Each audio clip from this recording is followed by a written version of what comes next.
Alors, je suis chef depuis environ 4 ans maintenant, travaillant dans beaucoup d'environnements différents. Il y a environ 6 mois, j'ai commencé dans mon travail actuel, qui est un restaurant privé pour une résidence senior.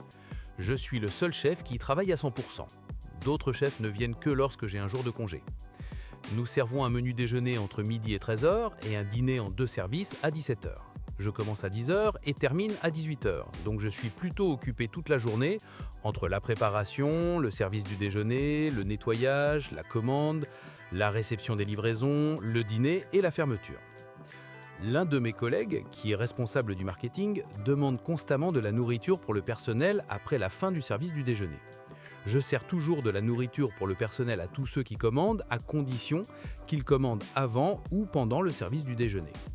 Il y a 3 jours, elle a demandé un bun à la cannelle, qui était le dessert du dîner ce jour-là. Je lui ai dit non et expliqué que je ne fais que la quantité nécessaire pour les invités, mais qu'elle pourrait en avoir un après le service du dîner s'il en restait. Elle a dit « Je ne veux qu'un seul maintenant » et a largement laissé les choses en l'état. Hier, elle est venue 1 heure après le déjeuner et a demandé quelques tranches de pain et de la salade. Je lui ai dit non, car tout le pain que j'avais était congelé à ce moment-là. Elle a ensuite demandé un croissant, à laquelle je lui ai informé que tous avaient été vendus pendant le déjeuner. Elle est ensuite rentrée chez elle pour le reste de la journée en disant à un autre collègue qu'elle ne peut pas obtenir de nourriture ici. Aujourd'hui, elle entre dans la cuisine 5 minutes après le déjeuner pendant que je cours pour nettoyer tout et commencer le reste de la préparation avant le dîner. Elle commence « J'aurai des œufs et du bacon ». Je lui dis « Désolé, mais le déjeuner est terminé pour aujourd'hui ». Elle élève sa voix et me dit « Est-ce que tu as quelque chose contre moi ?» Toujours en train de nettoyer, et assez choqué, je dis « Contre toi, non, j'ai fait le déjeuner pendant la dernière heure ». Elle se dirige ensuite vers le gestionnaire en colère et lui dit comment je lui refuse le déjeuner. Le gestionnaire dit que je devrais être flexible et chercher des solutions au lieu de refuser les demandes. Je pourrais probablement avoir grillé du pain pour le décongeler lors de la deuxième occurrence, mais j'avais déjà travaillé comme un fou ce jour-là et ne voulais pas résoudre les problèmes des gens qui ne peuvent pas respecter les horaires du déjeuner. Alors, est-ce que je suis le gros problème ? Mon mari, qui a 38 ans, et moi, qui en ai 37, avons 2 jeunes enfants, une fille de 2 ans et un fils de 4 ans. Le problème sur lequel nous nous battons récemment concerne le temps que chacun de nous consacre à nos loisirs et à notre temps personnel. Au cours des 5 derniers week-ends, il a passé 4 demi-journées ou journées entières à faire quelque chose lié à la pêche ou à la chasse. Il part également pour un voyage de chasse au daim de 4 jours dans quelques semaines. En juillet, il est parti pour une semaine de pêche au Canada, du samedi au samedi. Le reste de l'année, il va pêcher une journée complète une fois par mois. Il utilise beaucoup de ses jours de congés payés pour cela, ce qui signifie que je devrais m'occuper des enfants seul pendant les vacances d'hiver. De mon côté, mes loisirs se résument à un cours de sport 1 à 2 fois par mois et un club de lecture mensuel, usually un soir de semaine. Je travaille également à un emploi exigeant et voyage pour le travail, donc je me sens déjà coupable d'être éloigné. Pour moi, c'est beaucoup de temps, surtout lorsque je suis à la maison avec un ou les 2 enfants. Parfois, il emmène notre fils à la pêche avec lui. Mais même alors, il est parti toute la journée, ce qui signifie que nous ne parvenons pas à passer un week-end amusant ensemble en famille. Quand j'ai abordé ce sujet, il est devenu très défensif et a dit que je ne voulais pas qu'il fasse les choses qu'il aime, et qu'il ne disposait pas suffisamment de temps pour lui. Mais de mon point de vue, il a déjà beaucoup de temps, et ses attentes sont trop élevées par rapport au temps que l'on peut consacrer à soi-même en tant que parent de jeunes enfants. Suis-je une emmerdeuse de demander à mon mari de réduire un peu ses loisirs ? Si ce n'est pas le cas, pourriez-vous me proposer de nouveaux loisirs qui m'éloigneront de la maison pour toute la journée ? Information supplémentaire. On m'a beaucoup interrogé sur la fréquence de mes déplacements. J'ai considérablement réduit mes déplacements depuis la naissance des enfants, et je pars maintenant en voyage environ 3 fois par mois. Mais j'essaye de les transformer en voyages d'un jour, même si cela est épuisant pour moi. Donc, en moyenne, je suis absente environ 4 à 5 jours, plus une nuit. Il voyage également pour le travail tous les 2 mois et est absent 3 à 4 jours. Nous avons tous deux fait de gros déplacements internationaux cette année pour le travail. Donc oui, il a une charge légèrement plus lourde, mais ce n'est pas à sens unique. Et en ce qui concerne le fait de l'accompagner, il ne veut pas emmener notre fille de 2 ans pêcher sur son bateau, donc je dois rester à la maison avec elle. Nous allons tous pêcher ensemble en famille dans les lacs locaux assez fréquemment.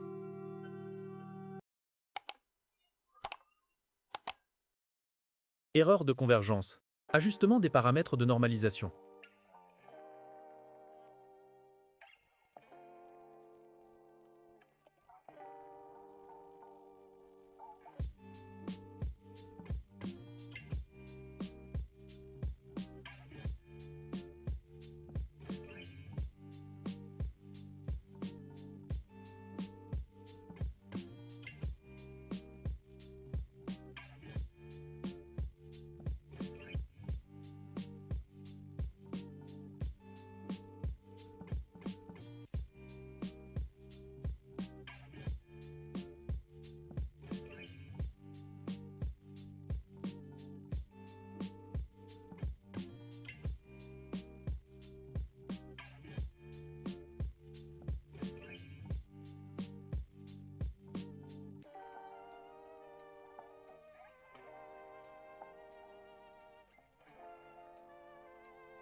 compte jetable car on ne sait jamais. Je, une femme de 30 ans, et mon mari, un homme de 36 ans, attendons notre premier enfant pour la nouvelle année. Ce sera également le premier petit enfant pour les deux familles. Les deux couples de grands-parents sont incroyablement excités. Mais comme mes parents vivent à 2 heures d'avion, ils sont plutôt peu exigeants. Les parents de mon mari, en revanche, peuvent être très intrusifs. Cela a été un chemin difficile pour établir des limites avec eux et les faire respecter. Cela ne retire rien au fait qu'ils sont des personnes très bienveillantes, qui veulent le meilleur pour nous, mais nous avons eu des problèmes avec les limites par le passé. Par exemple, ma belle-mère appelait mon mari, furieuse et en pleurs, pour qu'il serve de médiateur à chaque fois qu'elle avait un désaccord avec mon beau-père. Elle voulait que mon mari reste au téléphone pendant des heures pour parler avec eux deux. Ces appels pouvaient survenir à n'importe quelle heure de la journée et durer des heures. Je suis convaincu qu'il est inapproprié d'impliquer ses enfants de manière si intime dans ces conflits et que cela est extrêmement éprouvant émotionnellement pour mon mari. Finalement, après quelques discussions entre mon mari et moi, nous avons décidé qu'il serait préférable de mettre fin à ces appels. Ainsi, quand il recevait un appel de ma belle-mère en pleurs, il cessait de s'engager et finalement, elle a compris le message et ses appels ont pratiquement cessé. Une petite limite qui a été très difficile à établir est que ma belle-mère continue d'acheter de décorations pour notre maison en guise de cadeau. Elle et moi avons des goûts très différents et bien que j'apprécie qu'elle pense à nous, je ne pense pas que ces cadeaux s'accordent avec l'esthétique de notre maison. Elle est également incroyablement sentimentale au point de garder chaque jouet, travail scolaire, tests, trophées, etc. Essentiellement, tout ce que mon mari a touché, elle l'a conservé dans sa maison d'enfance. Maintenant que nous attendons un enfant et que nous commençons à décorer la nurserie, les deux aspects de sa sentimentalité et de son besoin de décorer ma maison se télescopent. Elle veut que nous accrochions des objets qu'elle a fabriqués pour la nurserie de mon mari dans la future nurserie de notre bébé.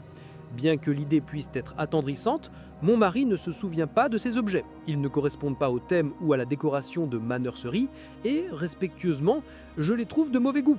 C'est de la décoration d'une autre époque et ça ne correspond pas à ma vision de la nurserie de mon bébé. Les objets ne sont pas petits et ne sont pas discrets. Suis-je la méchante de ne pas vouloir de ces objets chez moi ou suis-je trop sensible à cause de notre histoire et de mes hormones ? Aujourd'hui, c'était mon 16e anniversaire. Et en tant que fille de 16 ans, je trouve stressant d'ouvrir des cadeaux devant ma famille parce que je suis incapable d'exprimer le niveau d'excitation qu'ils attendent.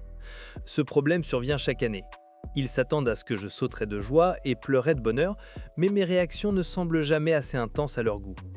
Ma mère, en particulier, insiste toujours pour filmer les célébrations d'anniversaire afin de les partager sur Facebook. Elle se fâche lorsque tout le monde ne chante pas « Joyeux anniversaire » en parfaite harmonie, ce qui conduit souvent à des disputes avec mon père. Comme prévu, la situation s'est de nouveau déroulée. Mon père s'est énervé lorsque ma mère a exigé que tout le monde chante encore et encore la chanson d'anniversaire, faisant fondre les bougies et goûter sur le gâteau. Finalement, il est parti avant même que j'ai eu l'occasion d'ouvrir mes cadeaux. En ouvrant le cadeau de ma mère, j'ai découvert qu'il s'agissait d'un kit de cire pour l'épilation des jambes. Le problème, c'est que je ne m'épile même pas les jambes. Alors j'ai essayé d'être poli et dit « Oh, quel cadeau intéressant! Comment t'es venue cette idée ?» Elle filmait ma réaction pour la poster sur Facebook, et comme je n'ai pas montré assez d'enthousiasme, elle s'est vexée et a rétorqué « Ah bon, tu n'aimes pas ça? Alors je vais le reprendre. » J'ai répondu, en essayant d'avoir l'air curieux « Non, je me demandais juste ce qui t'avait poussé à choisir ce cadeau. » À ce moment-là, elle a éteint la caméra et a commencé à pleurer dramatiquement, se murmurant à elle-même « Comment ai-je pu élever une fille pareille ?» Malheureusement, cette scène se reproduit chaque année. Je lui ai demandé pourquoi elle se sentait toujours obligée de pleurer et de gâcher la fête. En réponse, elle a déclaré « Je suppose que je suis juste la pire des mères alors », avant de s'en aller. Moi, un homme de 22 ans, ai renoué avec mes frères, un homme de 25 ans et un homme de 20 ans, il y a environ 7 mois. Nous sommes nés des mêmes parents, une femme de 47 ans et un homme de 50 ans, mais lorsque j'avais environ 4 ans, mes parents ont divorcé. Jusqu'à ce que j'ai environ 13 ans, je pensais que mon père était mort. Ma mère nous a dit à moi et à mes frères qu'il était mort en pêchant sur un bateau et que son corps n'avait pas pu être récupéré. Mais la vérité, c'est qu'ils se sont séparés et qu'il est parti à Londres. Lorsque j'avais environ 7 ans, ma maman a envoyé mes frères vivre avec ma tante parce qu'elle disait qu'ils étaient difficiles. Elle m'a dit que je me comportais bien, donc je pouvais rester. Elle s'est un peu désengagée de ma tante à cette époque, alors j'ai grandi isolé et ils ont grandi sans mère ni père. Donc, quand j'ai renoué avec eux, c'était mon initiative. Je ressentais le besoin de cette connexion. Mon frère aîné est cool avec moi, mais mon frère cadet ne l'est pas. Je peux dire qu'il a essayé, mais ce n'est pas ce randalasme. La nuit dernière, mon frère cadet et moi avons eu une vive dispute où il m'a dit que j'étais un gamin gâté et que j'étais faible. C'est parti de moi ne voulant pas fumer de l'herbe avec eux. Je lui ai demandé comment et il m'a dit que j'allais dans une école privée, que j'avais une voiture à 16 ans, que j'étais actuellement en école de médecine et surtout que j'avais grandi avec ma mère. Je ne me dispute pas d'habitude, mais je lui ai dit que j'étais aussi malchanceux que lui. Ma mère a eu d'innombrables crises de santé mentale et me rabaissait quand j'étais plus jeune pour faire confiance aux gens parce que tout ce qu'ils feraient, c'est me blesser et être si sensible. À cause de cela, j'avais peu ou pas d'amis et elle a également repoussé toutes mes petites amies dès que j'ai commencé à sortir, à 17 ans. Mais elle avait de l'argent et ma tante n'en avait pas autant. Je comprends sa frustration, il n'a renoué avec mon père qu'il y a 3 ans, donc il a grandi pratiquement sans son père et sa mère. Il a également un casier judiciaire juvénile, probablement à cause de la colère déplacée. Mais lui et ma mère s'entendent bien maintenant et il semble la pardonner complètement. Je me demande juste pourquoi il ne me pardonne pas. Mon frère aîné essaye d'être un médiateur, mais il prend surtout parti pour mon frère cadet. Compte tenu de ces circonstances, suis-je le con pour le lui avoir dit ? Je ne veux pas être le grand frère insensible qui a grandi avec de l'argent et de l'amour de ma mère, parfois, mais c'est mieux que d'en en avoir jamais, alors je m'excuserai si j'étais exactement cela. J'ai eu un bébé il y a 5 semaines, le 29 septembre. J'ai partagé des photos avec mes parents le jour même et ils les ont publiées sur Facebook dans les 24 heures. J'ai également posté des photos quelques jours plus tard. Ma sœur de 28 ans a aimé toutes les photos. Le 11 octobre, je reçois le message texte suivant de ma belle-mère. « Qu'est-ce que c'est que ça ? Tu n'as pas envoyé de photos du bébé à ta sœur ?» J'étais plutôt irrité par l'usage de « Qu'est-ce que c'est que ça ?» et j'ai choisi de ne pas répondre. Hier, je reçois le message suivant. « Je comprends que mon père t'ait contacté hier. Pourrais-tu m'expliquer pourquoi tu as pu envoyer des photos du bébé à ta cousine, mais pas à ta sœur ? Qu'est-ce que ta sœur t'a fait, à part se décarcasser pour venir te rendre visite ? Je trouve cela inacceptable. » Mon père a appelé et nous avons eu une conversation agréable, mais il n'a fait aucune mention de tout cela. J'étais vraiment en colère contre le ton de son message, et j'ai décidé de l'appeler. J'ai expliqué que j'avais envoyé des photos à mon cousin parce qu'il m'avait envoyé un message de félicitations et en avait demandé. Je lui ai fait savoir que ma sœur avait aimé toutes les photos sur Facebook immédiatement et ne m'a pas contacté pour me féliciter ou demander des photos. Elle a alors dit que ma sœur travaille à temps plein et suit des études à temps plein, donc elle est occupée. J'ai répondu que je viens d'avoir un bébé, donc oui, je suis également très occupé et épuisé. Elle a commencé à m'accuser d'avoir des problèmes avec ma sœur, ce que je n'ai jamais eu. Mes parents ont eu beaucoup de problèmes avec elle. Je ne suis pas proche de ma sœur, je suis de 10 ans son aîné et nous sommes à des phases très différentes de notre vie. Je la contactais périodiquement et vice-versa, mais c'est la première fois que j'entends dire que nous avons un problème. Je trouve cette affaire vraiment étrange. Je suis à 5 semaines postpartum et je ne pense vraiment pas que s'en prendre à moi comme ça, à n'importe quel moment, encore moins maintenant, soit la bonne façon de gérer cela. Je suppose, mais j'ai l'impression que ma belle-mère et ma sœur ont fait toute une histoire pour rien. Ma sœur aurait pu simplement m'envoyer un message comme mon cousin l'a fait.